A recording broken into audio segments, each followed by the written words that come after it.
Bismillah, alhamdulillah, salatu wassalamu ala rasulillah Sayyidina Muhammad bin Abdullah wa ala alihi wa sahbihi wa man wala wa la hawla wa la quwwata illa billah. Rabbi syrah li sadri wa yassir li amri wa hlul 'uqdatam min lisani yafqahu qawli. Saddid lisani wa hdi qalbi bi haqqi Sayyidina Muhammadin sallallahu alaihi wasallam bisturakum ya ala darki wa irbatin wa ila nabati wa nur amma ba'd. Hadirin jamaah Masjid Nurul Qamar semuanya yang dirahmati oleh Allah Subhanahu wa taala. Alhamdulillah Allah Subhanahu wa taala memilih kita, mentakdir kita untuk bisa sama-sama beriktikaf di rumahnya yakni masjid dan bersama-sama untuk kembali mempelajari dan menghidupkan ilmunya Nabi sallallahu alaihi wasallam.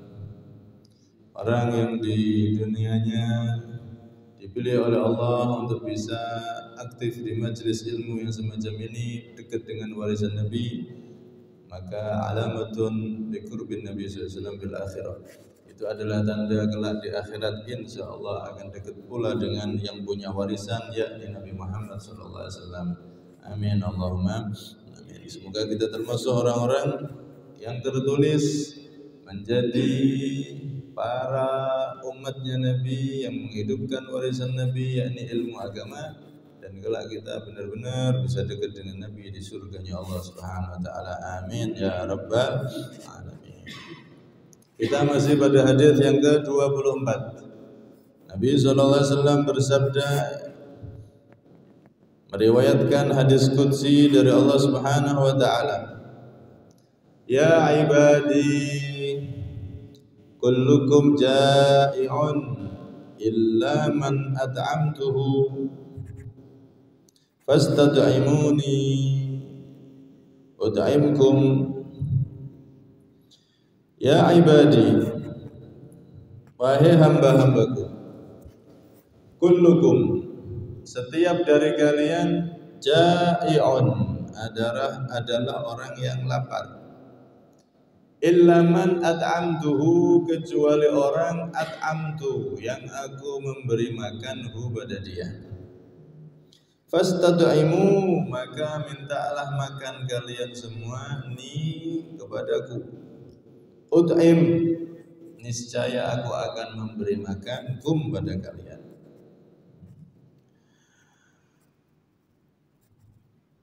Ya ibadi, wahai hamba-hambaku, kullukum arin, setiap dari kalian adalah arin, orang yang tidak berpakaian alias telanjang. Aslinya ariun, tapi isim mangkus yaknya hilang. Arin adalah orang yang tidak berpakaian atau telanjang. Illa man kasautuhu, kecuali orang kasautu yang aku memberi pakaian padanya, pada orang tersebut. Fastaksu, maka mintalah pakaian kalian kepadaku. Aksukum, aksu, maka aku akan memberi pakaian pada kalian. Jadi di lanjutan hadis ini Allah Subhanahu wa taala menyeru kembali dengan kasih sayangnya. Ya ibadi, wahai hamba-hambaku. Ini adalah panggilan kasih sayang dari Allah. Ya ibadi, wahai hamba-hambaku. Kita diakui hambanya Allah. Hamba-hambaku. Padahal siapa kita, siapa Allah. Kalau ada orang diakui hamba atau abdi presiden, abdi negara, udah mulia, dapat tunjangan ini, gaji ini, dapat fasilitas ini itu, mulia, abdi negara. Itu pun harus ditempuh dengan susah payah, harus sekolah, harus ini, harus itu, baru nanti diterima jadi PNS abdi negara. Tapi kalau ini Allah dengan kedermawanannya memanggil kita semua, ya ibadi, wahai hamba-hambaku, wahai hamba-hamba yang beriman, percaya kepadaku bahwasanya aku adalah Tuhannya, ya ibadi, wahai hamba-hambaku. Kullukum ja'iun, setiap dari kalian adalah orang yang lapar, kecuali yang aku beri makan, maka mintalah makan kepadaku, niscaya aku akan beri makan. Jadi setiap dari kita, bukan hanya orang yang beriman, bahkan seluruh hamba Allah, bahkan seluruh makhluk Allah, aslinya adalah orang-orang yang lapar, yang nggak bisa makan dan yang nggak akan ada yang bisa beri makan, kecuali yang diberi makan oleh Allah Subhanahu wa Ta'ala, sehingga dengan makanan tersebut laparnya bisa hilang. Yang memberi makan hakikatnya adalah Allah Subhanahu wa Ta'ala. Loh, bagaimana kita bisa makan kalau kita nggak kerja? Yo, kita kerja itu kan diizinkan oleh Allah, akhirnya kita bisa gerakkan badan untuk kerja. Kalau Allah nggak mengizinkan, maka kita nggak akan bisa kerja, nggak akan bisa gerakkan badan, bahkan jari tangan kita nggak mampu kita gerakkan kalau tidak atas izin Allah Subhanahu wa Ta'ala. Sehingga manusia ada yang bekerja, berusaha, dapat rezeki, bisa untuk makan dan biaya hidupnya. Itu semua hakikatnya dari Allah Subhanahu wa Ta'ala. Ada sebagian ulama yang mengatakan yang dimaksud makanan di hadis ini adalah makanan hati. Makanan hati berupa tambahan ilmu, tambahan ikhlas, tambahan bersihnya hati. Ala kulli hal, dua syarah penjelasan hadis ini sama-sama betul. Makanan dohir yang kita makan, nasi dan lain-lain. Makanan batin yang masuk ke hati kita berupa ilmu, nasihat, bersihnya hati dan lain-lain, itu semuanya dari Allah. Hakikatnya semua makanan tersebut, baik yang makanan zahir ataupun makanan batin, makanan yang memperkuat keimanan di hati kita, itu semua dua-duanya dari Allah Subhanahu wa Ta'ala. Karena itu ada sebagian orang soleh itu, nih Pak, kalau sudah selesai ngaji, dia membaca doa setelah makan. Bukan hanya ketika selesai makan nasi atau makan apapun, alhamdulillah at'amana wa saqana ja'alna minal. Bukan hanya baca itu ketika makanan zahir aja, tapi ada sebagian mereka yang juga selesai ngaji kayak gini baca alhamdulillahilladzi at'amani hadzal ta'ama, alhamdulillahilladzi at'amana wa saqana ja'alna minal. Alhamdulillah yang telah memberikan aku makanan rohani sehingga aku semakin tahu keindahan ajaran Nabi. Mereka baca setelah ngaji, doa setelah makan, karena menganggap hadir di majelis yang semacam ini adalah makanan rohani, dan itu benar. Hadis ini yang dimaksud makanan adalah dua itu, makanan zahir dan makanan batin. Karena itu kita minta kepada Allah, disuruh oleh Allah, mintalah makan kepadaku, makanan zahir dan makanan batin, karena semuanya memang bersumber dari Allah Subhanahu wa Ta'ala. Kemudian masalah makanan yang zahir alias rezeki itu terbagi dua. Ada yang harus dengan usaha, ada yang dengan usaha datang itu rezeki, ada yang nggak pakai usaha rezeki itu datang. Yang jelas semuanya dari Allah. Usaha kita dari Allah, kita dapat rezeki dari usaha, berarti semuanya juga dari Allah Subhanahu wa Ta'ala. Karena kalau Allah nggak mengizinkan, kita nggak bisa berusaha juga. Di dalam salah satu riwayat, Nabi Musa alaihissalam diperintah oleh Allah untuk memukul batu yang sangat besar. Batu besar itu disuruh mukul sama Allah dengan tongkatnya. Tongkatnya Nabi Musa kan sakti, termasuk mukjizat terbesar Nabi Musa. Salah satunya selain kitab Taurat ya tongkatnya ini. Tongkatnya Nabi Musa ini mukjizat terbesar yang dibawa oleh Nabi Musa. Akhirnya ketika disuruh memukul batu besar tersebut, dipukul sama Nabi Musa, pecah itu batu. Ternyata di dalamnya ada lapisan batu lagi. Dipukul untuk yang kedua kalinya, kemudian ada bundaran batu lagi. lapisan yang ketiga. Dipukul batu yang lapisan ketiga ini pecah jadi dua, dan di dalamnya ada satu hewan yang kecil semacam ulat, dan di mulutnya ada makanan segar rizki untuk ulat tersebut. Subhanallah, dilapis ketiga dari batu yang begitu keras, ternyata ada makhluk kecil, ulat kecil yang di mulutnya ada rezeki yang segar. Dari mana itu? Kanan kirinya batu, bahkan bukan hanya 1 cm, 2 cm, tapi batu besar dipukul sampai 3 kali, berarti lapis batu 3. Ada makhluk hidup dan Allah nggak lupa dengan makhluknya, dikasih rezeki walaupun terpenjara di dalam tengah batu yang begitu berlapis-lapis tadi itu. Ini menunjukkan apa? Rizki itu dijamin oleh Allah selama masih hidup, selama itu dapat rezeki. Selama masih hidup, selama itu bisa bernafas. Ini kadang orang zaman akhir itu mulai ragu dengan rezeki. Kalau nafas tidak ragu, hatinya mantap, selama hidup ya bisa bernafas.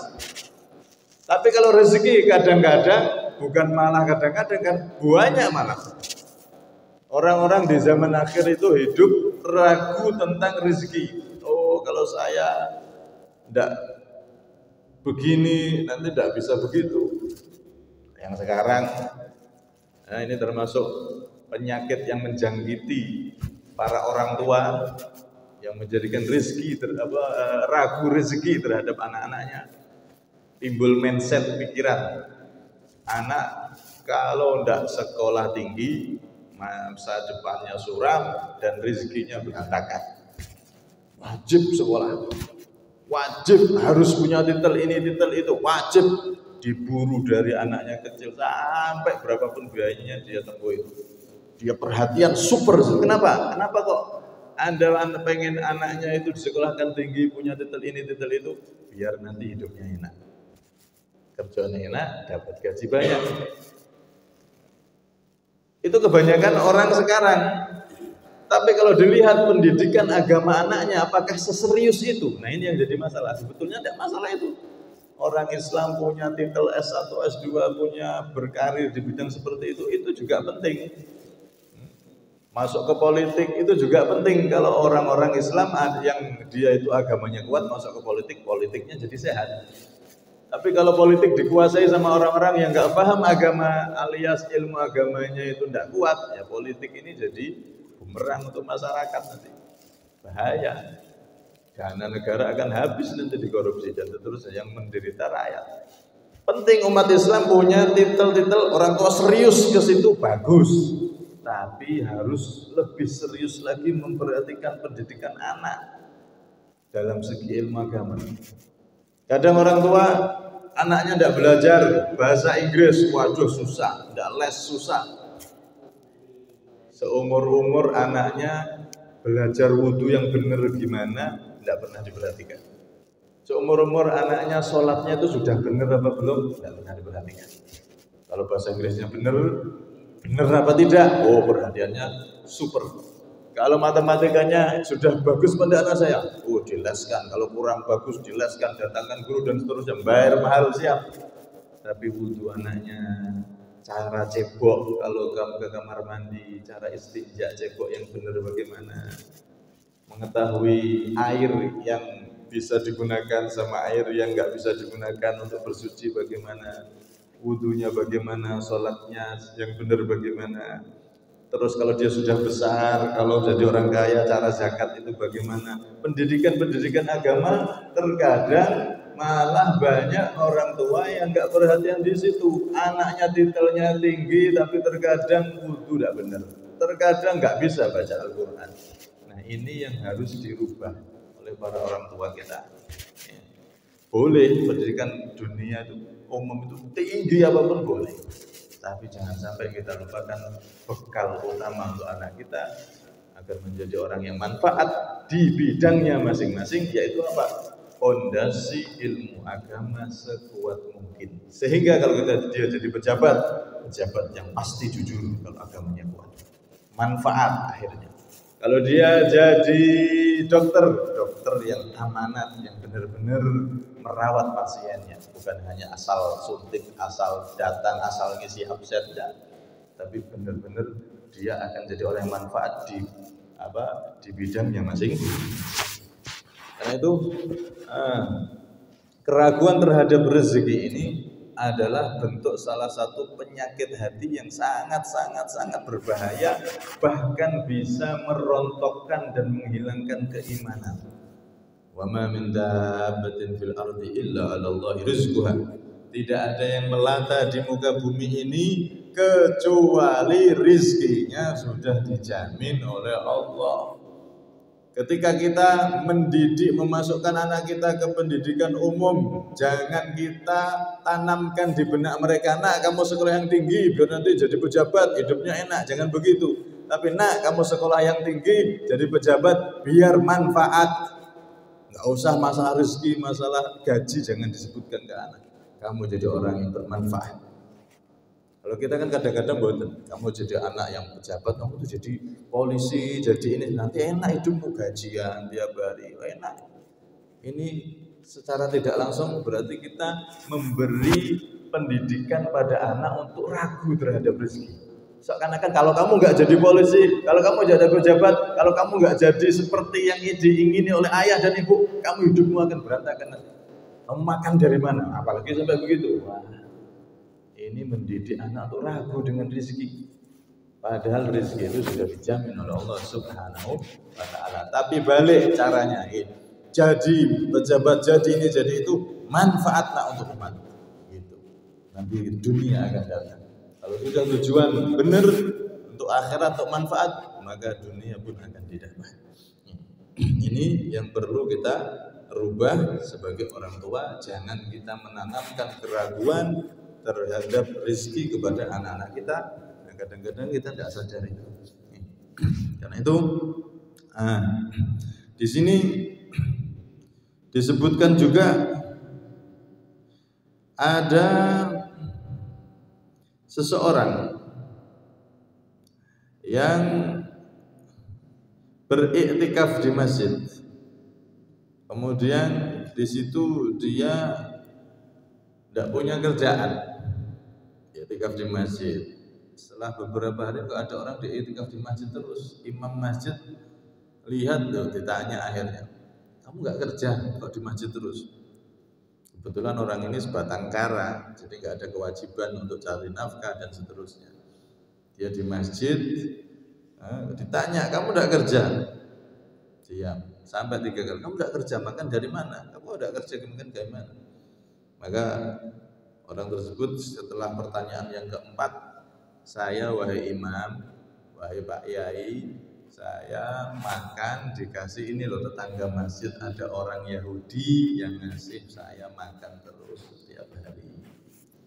Akhirnya kalau begitu ya sudah, kalau sudah ada yang jamin.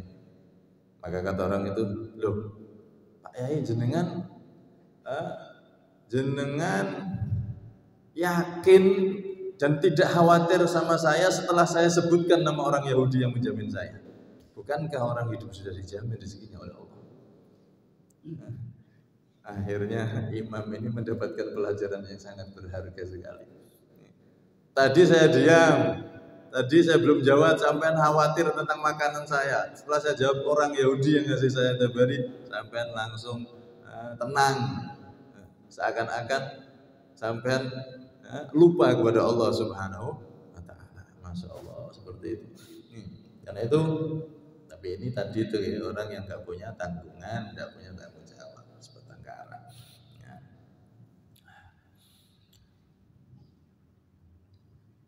Diceritakan juga seorang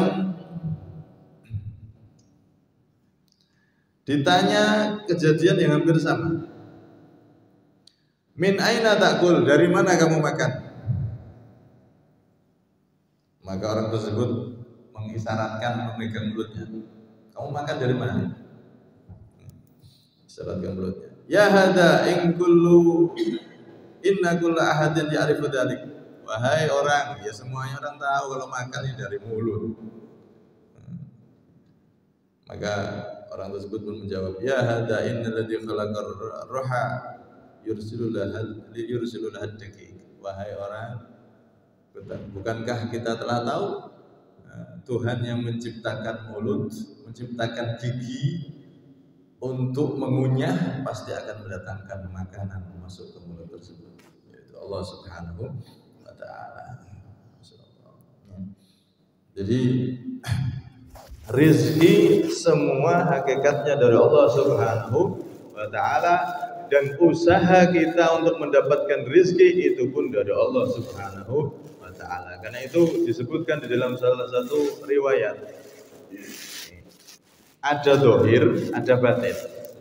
Batin kita itu Pak, hati kita ini mantep, rezeki itu dari Allah, cuma satu sumber, Allah tok.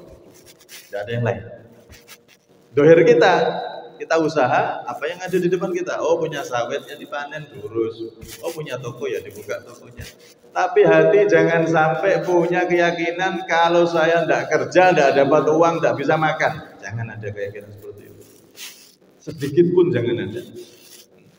Kalau saya nggak ngurusi sawit, saya tidak dapat makan. Loh, justru dulu kita bayi tidak punya apa-apa loh. Apalagi sawit. Kita tidak punya sawit, tidak punya apa-apa, sebayi rezeki datang.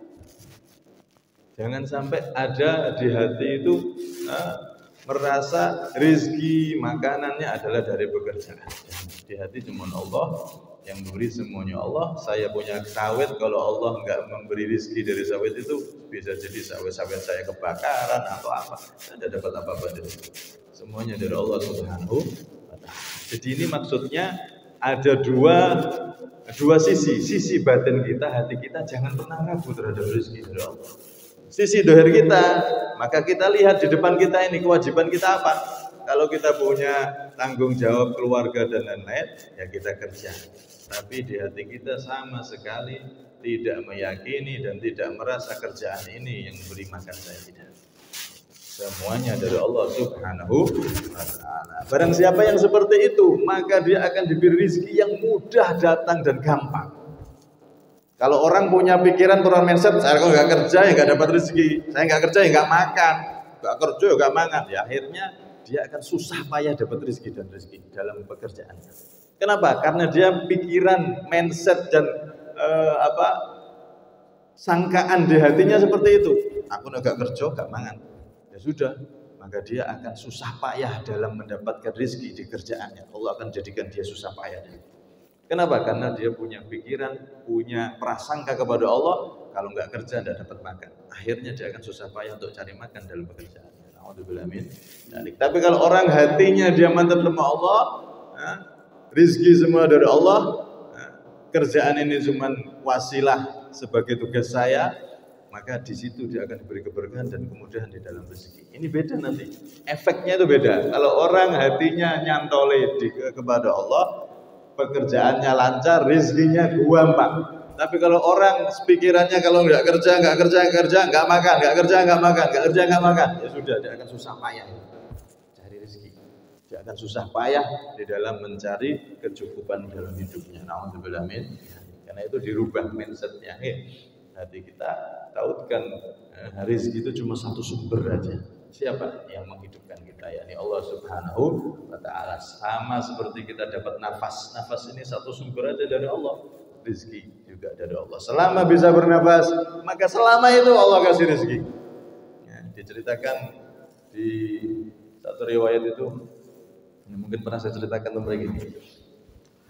Orang yang ragu terhadap rezeki itu sangat berbahaya di dalam keimanan. Karena Allah sudah menjamin rezeki, kok ragu? Dijamin presiden tidak ragu, dijamin orang kaya, ayo tak ajak pergi ke luar negeri, nggak usah bawa, tak jamin semua, nggak ragu. Tapi Allah sudah jamin, ayo hidup kamu, tak kasih rezeki. Kalau selama kamu hidup tak kasih rezeki, ragu. Saya bisa enggak tadi? Nanti saya gimana? Nanti masa depan saya gimana? Malah ragu sama Allah. Nah, keraguan terhadap rezeki ini sangat berbahaya. Bisa mendatangkan su'ul khotimah alias imannya tercabut. Na'udzubillah min. Di zaman satu imam, kalau tidak salah Imam Hasan Al-Basri atau Sufyan Ats-Tsauri, itu ada orang yang ahli gali kubur untuk mengambil kain kafan. Karena saat itu kain lumayan harganya, nggak seperti sekarang kain gampang didapatkan karena pabrik tekstil banyak. Di zaman itu kain sangat mahal. Ketika ada orang meninggal, nah ada orang yang dia ini kerjaannya gali kubur, ngambil kain kafan itu, dicuci kembali, dijual kembali. Dia kerjaannya seperti itu. Suatu ketika, singkat ceritanya, dia tobat, datang kepada satu ulama tadi itu. Baik ulama, saya ingin tobat, dosa saya besar. Kain kafan yang wajib dibungkuskan kepada mayit itu wajib, malah saya ambil semua. Orang yang meninggal kan wajib dikafani, itu kafannya malah saya ambil terus. Setiap ada orang yang meninggal, baru meninggal, malamnya saya ambil kain kafannya, saya kubur tanpa kain kafan. Wah imam, saya ingin tobat, dosa saya besar. Maka si imam tersebut, Allah mengampuni segala dosa. Selama bukan kesyirikan, semuanya diampuni Allah. Dan nanti saya bimbing untuk tobat, aman benar-benar tobat. Cuman saya ingin tanya, berapa sudah sampean gali? Waduh sudah banyak. Ada sekian, ada 100 atau 1000, banyak sudah.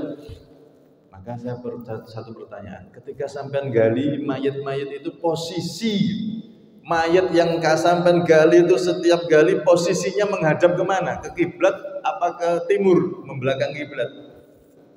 Maka orang itu menjawab, iya imam. Anehnya itu, padahal orang kalau dimakamkan kan dihadapkan ke kiblat semua. Tapi setiap kali saya gali makam, kebanyakan dari semua kain kafan yang saya curi dari mayat-mayat tersebut, semua mayatnya membelakangi kiblat, berubah. Kok bisa ya? Padahal kan orang sudah mati, kok bisa berbalik arah? Maka kata imam tersebut, ketahuilah, itu adalah tanda orang-orang yang ketika hidup mereka ragu dengan rizkinya Allah, akhirnya mereka su'ul khatimah di dalam kuburnya menghadap membelakangi kiblat. Na'udzubillah min dzalik. Kecuali beberapa orang saja imam. Menunjukkan apa? Banyak di zaman imam tersebut orang yang sudah ragu dengan rizki. Cuman beberapa makam aja yang masih mayatnya menghadap kiblat, apalagi zaman akhir sekarang ini. Karena itu jangan sampai kita jadi orang tua justru ketika menyuruh anak kita untuk menempuh pendidikan justru kita menanamkan keraguan tentang masalah rezeki kepada anak-anak kita. Na'udzubillah min dzalik. Harus kita rubah caranya. Kamu sekolah nak, kamu ini nak, kamu belajar nak, kamu mondok nak. Tujuannya manfaat.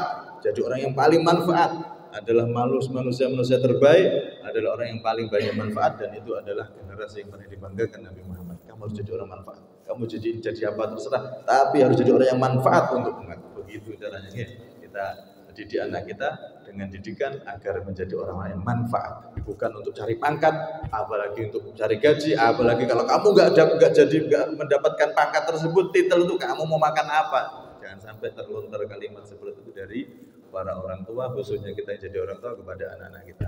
Didik mereka dari sejak kecil untuk yakin dengan rizkinya Allah dan masukkan mindset ke pikiran mereka untuk terus menjadi generasi yang manfaat di semua bidang masing-masing. Semoga kita termasuk orang-orang yang diberi kemantapan oleh Allah di dalam rezeki, serta generasi kita, anak-anak kita dijadikan orang-orang yang yakin terhadap rezekinya Allah tanpa ada ragu dalam menjalani kehidupan terhadap rezeki yang telah dijamin oleh Allah Subhanahu wa taala. Amin Allahumma amin. Kemudian yang terakhir sedikit, kemudian kalian semua adalah orang-orang yang telanjang kecuali yang aku beri pakaian.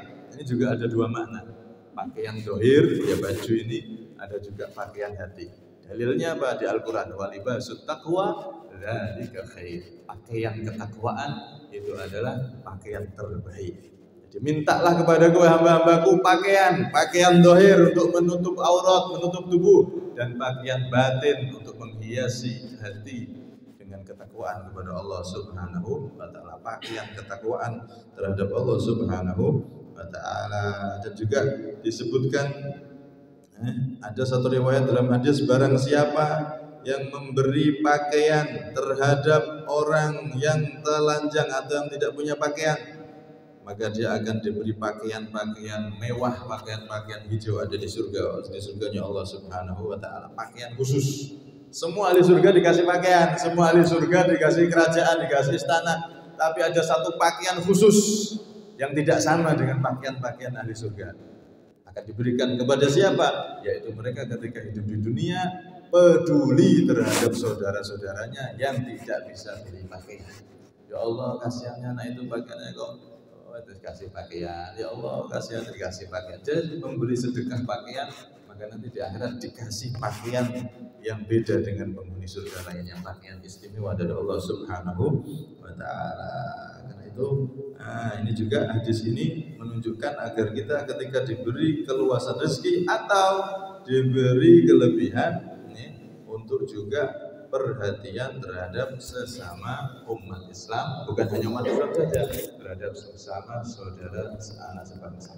Terlebih ketika ada bencana di daerah mana ada seperti itu, harus ada kepekaan dari semua elemen anak bangsa, lebih-lebih kita umat Islam, untuk membantu saudara-saudara kita yang terkena bencana tersebut. Kalau zaman sekarang kan enak, mau kirim pakaian susah, ya sudah uang, terus di situ nanti kan ada program untuk beli pakaian, dan itu termasuk juga sudah paling gampang zaman sekarang. Alhamdulillah, untuk bantu itu zaman sekarang lebih mudah, bisa transfer lewat organisasi-organisasi yang kita kenal dan kita percaya, itu sangat mudah. Bahkan bukan hanya lingkup nasional, lingkup internasional di Palestina pun kita bisa kirim pakaian ke sana, kirim makanan ke sana. Ini adalah termasuk kenikmatan dari Allah di zaman akhir, mudah dan sangat bisa untuk membantu terhadap semua saudara-saudara kita yang membutuhkan. Kalau kita belum mampu, ya minimal doakan kalau terjadi ada gempa di mana, ada bencana di mana, saudara kita di Palestina diserang lagi, dibom lagi, minimal kita bantu dengan doa. Itu minimalnya sebagai sesama umat Islam, umat yang baginda Nabi Shallallahu Alaihi Wasallam. Semoga kita termasuk orang-orang yang diberi makanan zahir dan batin oleh Allah, dan juga diberi pakaian zahir dan batin oleh Allah, sehingga kita menjadi orang yang mulia dunia sampai akhirat. Amin. Allahumma amin. Kurang lebihnya minta maaf. Hada minni wal afa minkum. Assalamualaikum warahmatullahi wabarakatuh.